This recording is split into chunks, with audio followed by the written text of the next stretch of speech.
नमस्कार, माझं नाव पर्णिका चेतन बदाणे आहे.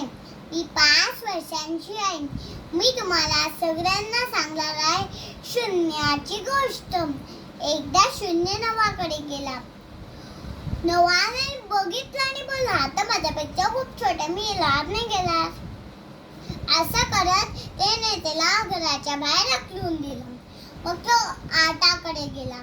आटाने पण तसंच केलं. बघितलं आणि बोलला, आता माझ्यापेक्षा खूप छोटा, मी याला आता नाही घेणार. असं करत त्याने मंत्र बाहेर काढलं.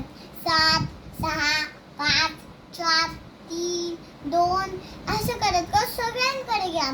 सगळ्यांनी हेच बोललं की तू माझ्यापेक्षा खूप लहान आहे, मी तुला आता नाही घेणार.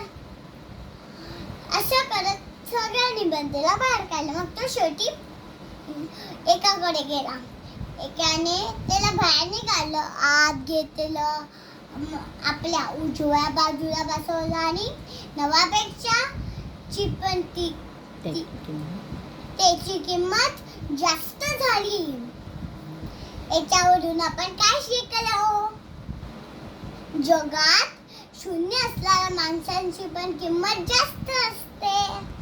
ते कधी आपल्याला कामात यायला आपण सांगू नाही शकत. म्हणून मीपणा सोडून सगळ्यांना आपलंसं केलं पाहिजे. धन्यवाद.